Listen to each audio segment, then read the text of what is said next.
آمد رمضان المبارک پر مفتی وقایت اللہ قاسمی کا پیام۔ رواں ماہ کے اختتام پر شروع ہونے والے ماہ مبارک یعنی رمضان کے سلسلے میں امام و خطیب مکہ مسجد حضرت مولانا مفتی محمد وقایت اللہ خالد قاسمی نے فضیلت رمضان پر روشنی ڈالی۔ بسم اللہ الرحمن الرحیم۔ رب اعنی علی ذکرک و شکرک و حسن عبادتک،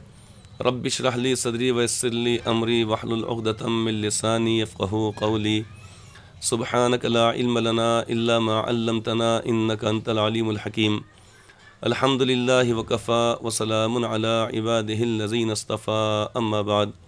فاعوذ باللہ من الشیطان الرجیم۔ بسم اللہ الرحمن الرحیم۔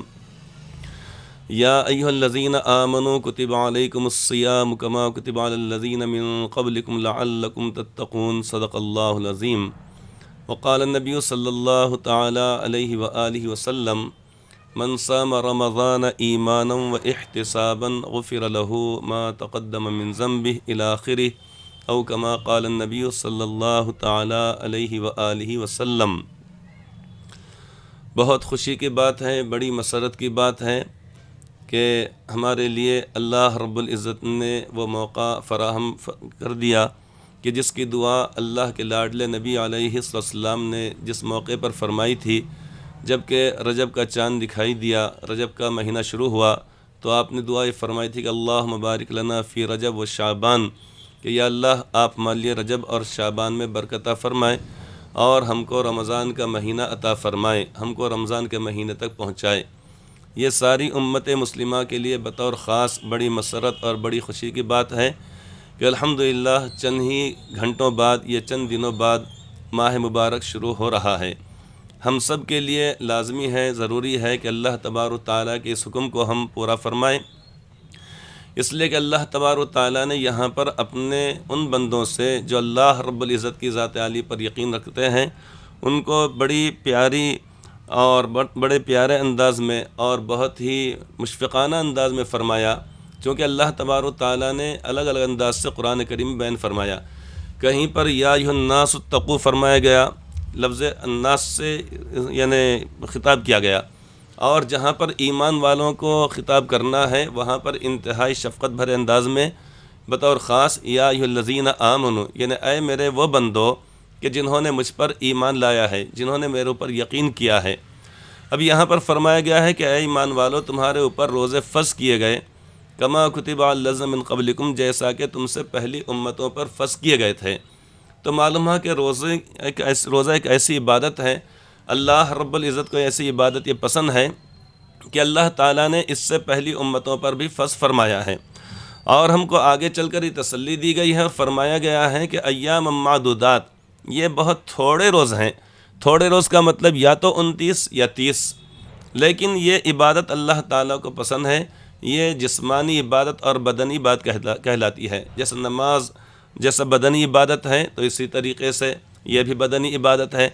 اللہ تعالیٰ چاہتے ہیں کہ میرے بندے کچھ دیر کے لیے میری رضا اور میری خوشنودی کی خاطر کچھ دیر کے لیے اپنے آپ کو بھوکا رکھیں، پیاسا رکھیں، اور اپنی خواہشات سے اپنے آپ کو روکے رکھیں، اور کے لیے خالص اللہ تعالیٰ کے لیے۔ اسی لیے اللہ کے لاڈلے نبی علیہ السلام نے بات بشارت فرمائی ہے کہ من صام رمضان ایمانا و احتسابا غفر له ما تقدم من ذنبہ، کہ جو شخص رمضان شریف کے روزے رکھے ایمان کی حالت میں اور ثواب کی نیت سے، اس کے سارے پچھلے گناہ معاف کر دیے جاتے ہیں۔ آگے آپ فرماتے ہیں کہ ومن قام رمضان ایمانا واحتسابا غفر له ما تقدم من ذنبہ، اور جو شخص کے ایمان کی حالت میں ثواب کی نیت سے اللہ تعالیٰ کی بات کرے، یعنی تراویح کا اہتمام کرے، رات میں اللہ تعالیٰ کے سامنے جاگے۔ علماء کرام نے کہا کہ اس سے مراد یہ ہے کہ تراویح کی نماز۔ تو جو شخص کی عبادت کرے ایمان کی حالت میں ثواب کی نیت سے، اس کے پچھلے تمام گناہوں کو معاف کر دیا جاتا ہے۔ آگے آپ فرماتے ہیں ومن قام لیلۃ القدر ایمانا واحتسابا غفر له ما تقدم من ذنبہ،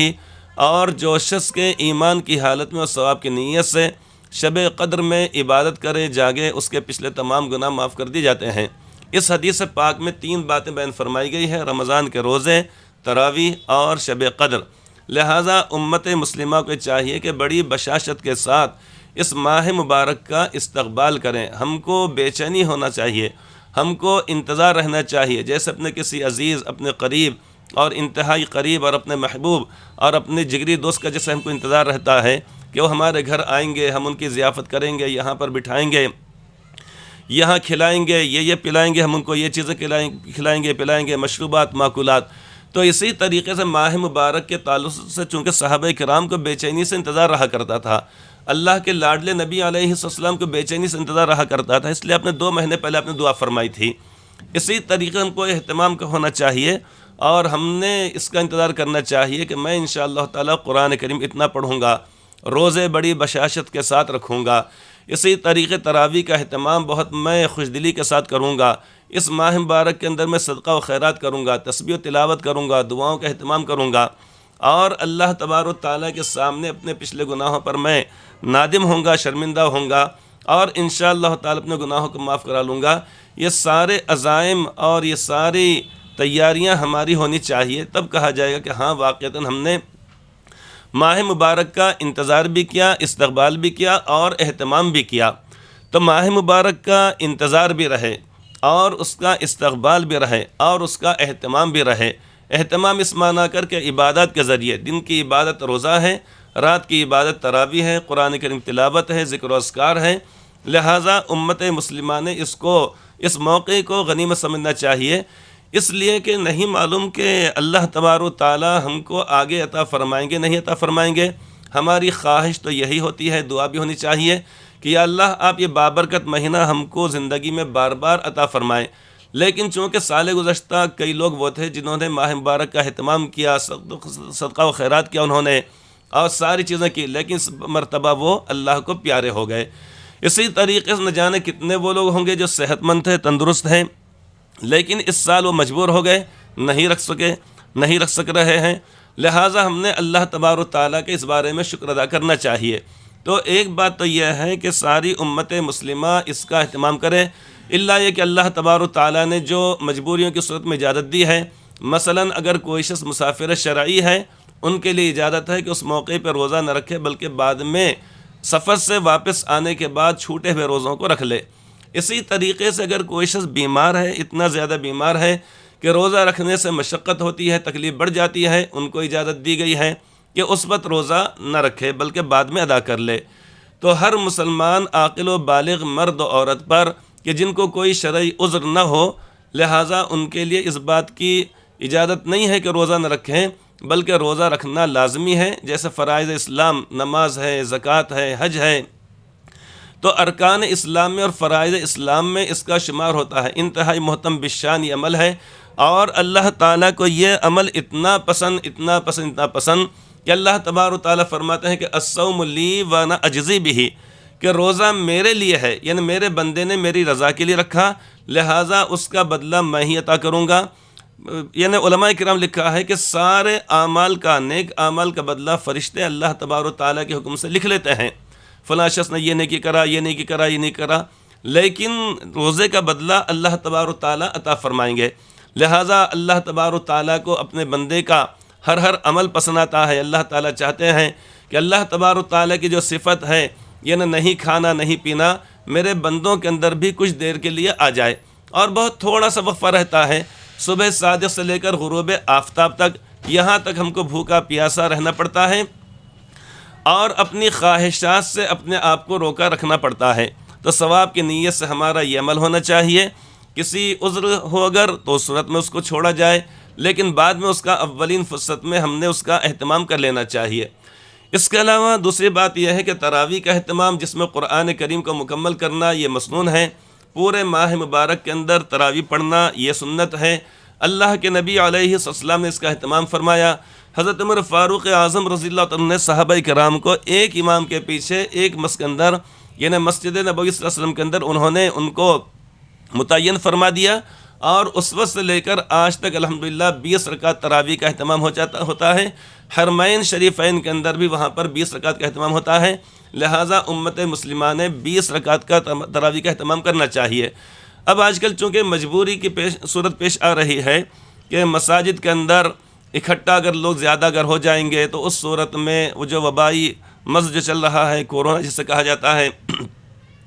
اس کی وجہ سے حکومت نے عوام الناس کی خیر خواہی میں جو احکامات لاگو کیے ہیں کہ مسجدوں کے اندر اتنے جمع نہ ہوں، تو اپنے اپنے گھروں کے اندر ہم نے تراویح کا اہتمام کرنا چاہیے، لیکن گھر کے اندر کوئی حافظ قرآن اگر ہے اور بچہ اگر باشعور اگر ہے، جس کی عمر 15 سال ہو چکی ہے، وہ بچہ نماز پڑھائے، یا گھر میں جو صاحب ہے وہ نماز پڑھائے، اور باقی گھر کے اندر پورے بچے، مرد اور خواتین جو ترتیب جو شرعی بتلائی گئی اس کے مطابق نماز ادا کر لیں۔